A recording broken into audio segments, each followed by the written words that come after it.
Previously on Drone Wars. Let's not ask space, which is the furthest thing away that we can speak to, where we are down here. So we've talked about like commerce. This is an incredible problem where if we don't have GPS, like things start grinding to a halt. I mean, even just getting here, right? Not only does it limit the technology we can employ today, but it doesn't allow for everything that we need to do. In order for that to happen on this front, to disrupt something like GPS that's everywhere, we have to perform better and be cooler. Mm-hmm.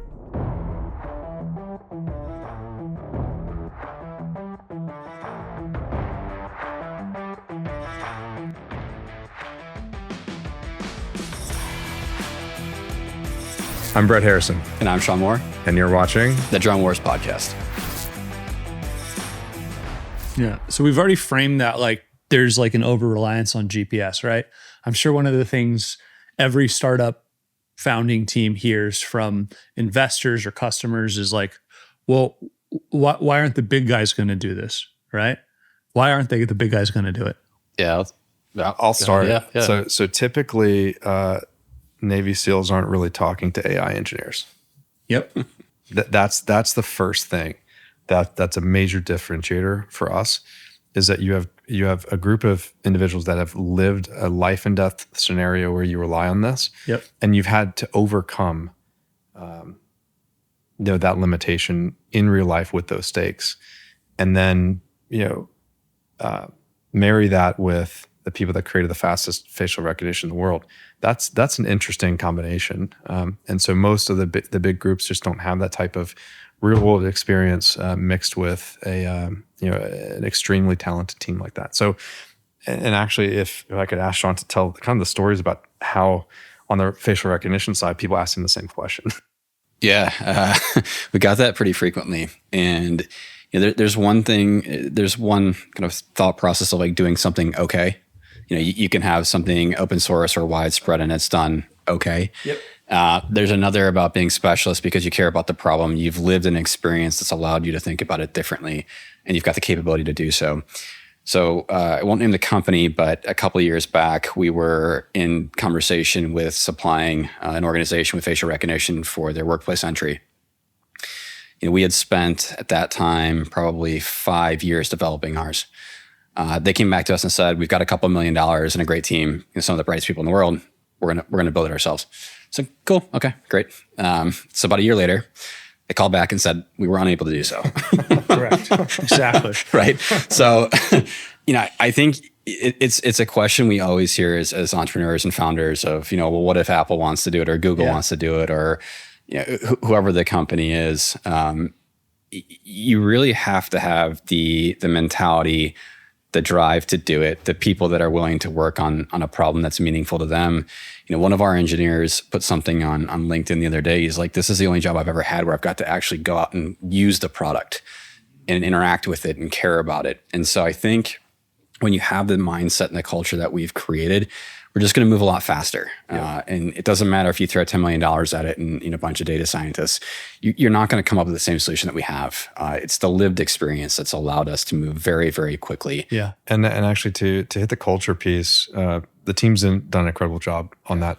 So to be able to have that type of culture where you can immediately innovate and immediately iterate, we just move so much faster in that sense, and you accomplish so much more and go on so many creative tangents that add value.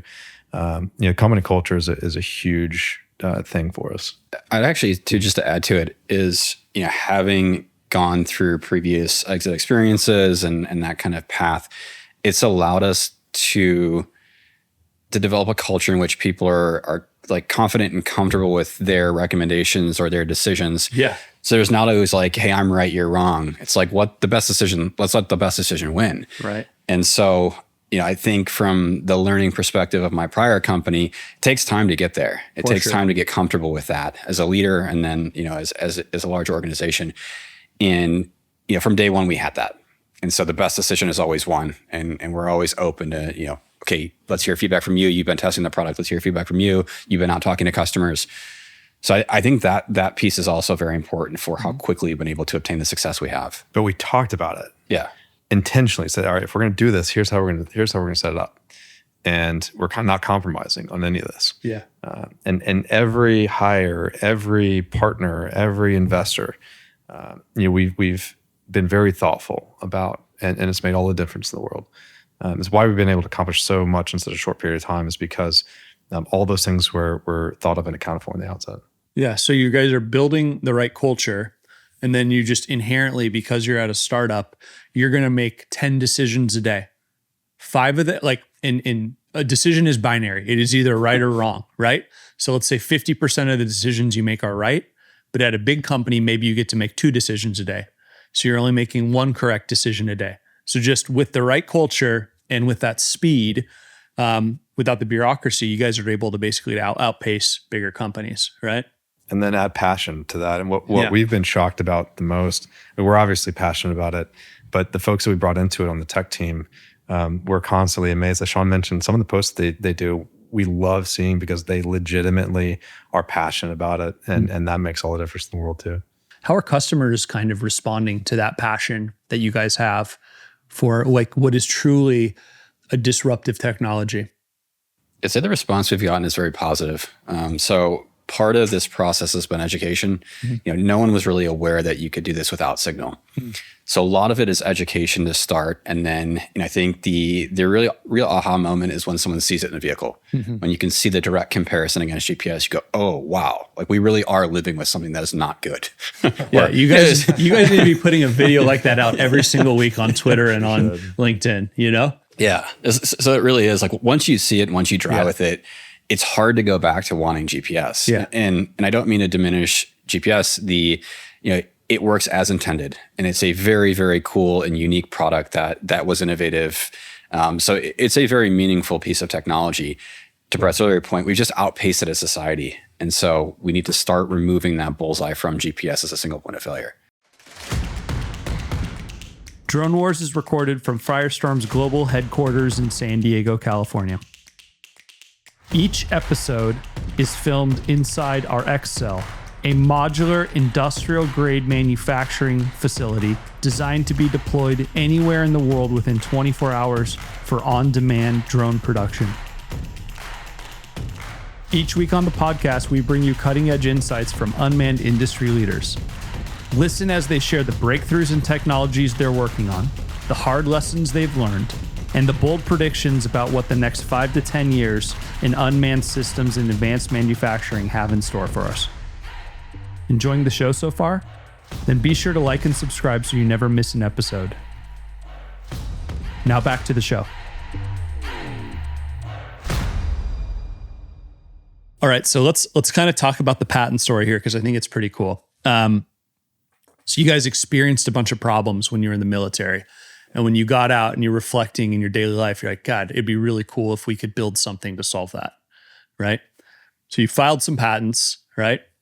And I remember when we had a conversation before you started this, you're like, I don't know, man, should we sell the patent? What should we do with it? And you talked to an IP attorney and you learned that a lot of the big guys were trying to patent around what you guys were doing, right? I mean, that has got to be an incredible validator for the business that like you were early to seeing a problem that other people then identified. You know what I mean? The companies that have referenced our patents are shocking even to us, I think, and the number of times that they've done so. To that point, I think that we were early enough in understanding how the pieces can come together on this. Yeah. And have still outpaced all of them in how to employ those. Because it's not intuitive and there's a lot going into it. And still when watching how others are referencing the patent, it's like they still don't get it. Yeah. And that which means is you have interesting something to special. us. Yeah. It's like, okay, well, I see where you're going with this, but you're missing a ton. So let's move a discussion to kind of overseas now, right?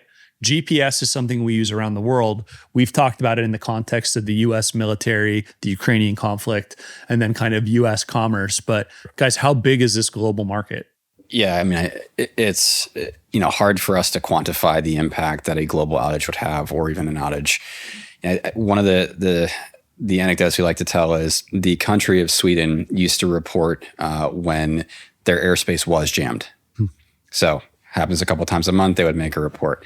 Now it's so frequently that they only report when it doesn't happen. Okay. So that goes to show you the activity. You're seeing, over in Israel, that entire area is totally jammed. So, constantly. You're relying, if you're relying on, medication delivery, very difficult to get that. If you're, ride share, even the FedEx, UPS, DHLs of the world, very difficult to get places. So I think globally, you are seeing other countries trying to adopt alternatives. Mm-hmm. The European Commission right now is also looking for alternatives. China has laid down fiber as an alternative. Mm-hmm. And so I think, from the perspective of the US and our partners overseas, we have to move quickly. Sure. And we have to anticipate that if you can buy a $50 jammer right now, what's next? What's the adversarial attack next that we've got to be prepared for? And so signal is the issue. We see cyber attacks all the time.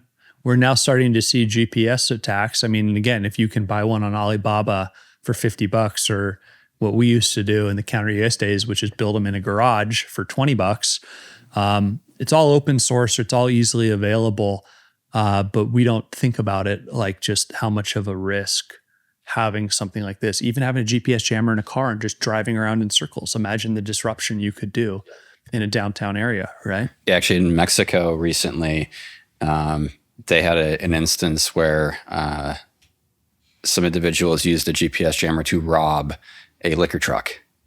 Interesting. So they jammed the navigation, guy pulled over, they robbed the truck. I think it was $1 million worth of goods. Yeah. So that's just a one-off. They really wanted some Modelo. I think it was tequila. Now I understand. But it's just it's a silly example, but it shows you sure, those resources are available to people that want them. Yeah. One of the things I was thinking about, so say you're a FedEx driver, right? And you do this job every day for 20 years, then you retire. Maybe it's not one person doing that same route. Maybe it's 3 or 4 people. I mean, not having GPS, if you're not used to driving a certain place every single day, we are so reliant on it that I just imagine it would be very difficult for a logistics company to deal with something like that. You know what I mean? Our whole country right now is kind of reliant upon the gig economy for deliveries. I mean, Amazon's using it, all the Ubers, Lyfts, the food delivery, and even the big guys are starting to use more swing drivers. So it's a real thing. Emergency services getting to where they're going. It's permeated our entire society. But what we're hoping is that in talking about the threats, we don't want to see this GPS infrastructure and signal just get replaced with another signal-based product or another infrastructure item that still can be attacked.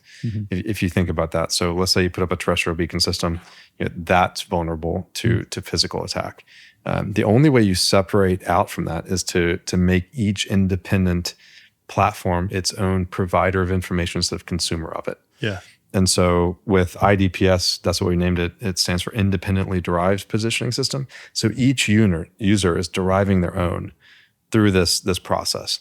And so now, if there are 5 or 6 of us in this room, and now we're each providing our own position independently, you start to really create a robust network that really can't be attacked in the conventional sense that all these other can. So thinking one step ahead of where we should go with this, instead of just replacing one vulnerable product with another, let's jump to something that really is impenetrable to that.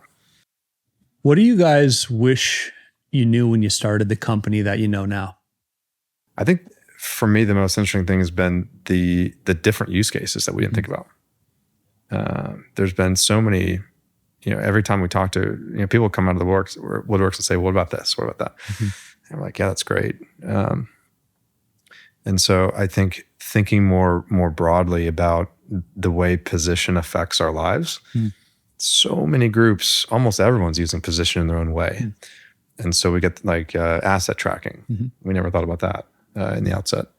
And so people are saying, wait, so when I'm tracking something valuable, when it goes into an area that doesn't have coverage, that's concerning to me. could be used for that, and various others that have come up. That's been pretty interesting. I'd say, for me personally, underestimating the amount of education when introducing a new product. So, I think you have to invest a ton of time and resources into messaging, into branding, to inform the market that there's an alternative that's better and can be reliable. So I think that's, it's something that I don't think we underestimated. We just hadn't factored in as much or spent as much time on that we could have. The second piece for me would be the complexity of the DoD. So, I had some success selling into the DoD with facial recognition. Thought I had a little bit of a grasp on it and who the right people were. Yeah. It turns out that machine is ever changing, and finding the next pathway in isn't as straightforward. So I think watching the DoD rapidly iterate on how they acquire technologies is good to see, but at the same time, it can make it difficult for companies of our size to really break through. It was the feedback I've been giving to folks all week as they're trying to figure out how do they improve or maybe even get rid of SBIR. I mean, if you don't know and you don't hire the right people who understand how to, go from a couple $1 million to get the requirements, help write the requirements, turn something into a program or record, which is going to take a couple years, like you're just going to fail. And we need to do a better job as a country, right? Because that means the people who understand that are going to be the primes, and they can then gatekeep the bigger contracts for themselves, right? And that means then we're going to get more expensive and maybe not as good products. You know what I mean? It's been a fun experience to try and tackle a problem this big. Yeah. Because it's critical infrastructure. Totally. And actually, kind of like how DeepSeek came out and said, what it took you all billions to do. Yeah. It took us 6 million, I think. Turned out not exactly to be like that, but the message was interesting. And when we heard that, it resonated a little bit, because what it took the government a long time and billions of dollars to take a dot and move it across a map as you drive your car in real time. We did that in a year with a couple $1 million. And we would argue we probably do it a little bit better in the sense. And so it's been a fun problem to solve, and we're really tackling something big that impacts people daily. So it's been a great journey. Yeah. I'd say the critical infrastructure piece is, again, something that we have to inform the public of. We're not talking with investors or even some customers. They try to bucket us into, oh, you're an enterprise software company. Like, no, no, we're not. If we're successful with our plans here, we're changing critical infrastructure in the United States and really around the globe. So I think having to tell that story properly has been very important for us in really framing everyone around, or framing people's minds. And this is much larger than an enterprise software company. This is truly replacing critical infrastructure in the United States. Mm-hmm. And to Brett's point there, we frequently get people that just try to like put us in their box. Like, oh, you're just using the INS or the IMU. It's like, no, that's not what we're doing. That could be a component of the solution, but getting people to think outside of what they know, has been something that I think we're getting better at. But certainly has been part of the process. Yeah, great, guys. Thanks for joining me today. If people want to find you individually or the company online, LinkedIn, Twitter, where would you drive them to? Where can they find you? LinkedIn. Yeah, we've got our company page there, our personal pages there. Yeah, and then we just launched a new brand and website, Tern.ai. So that's a new place to go to. Yeah, TERN.ai. Cool. Good stuff, guys. Awesome. Thank you. Great. Thanks, Tim. Thanks for listening to the Drone Wars podcast. Each week, we bring you fascinating conversations with leaders shaping the future of air, sea, land, and space technologies. Catch new episodes every Tuesday wherever podcasts can be found. Until then, we'll see you next time.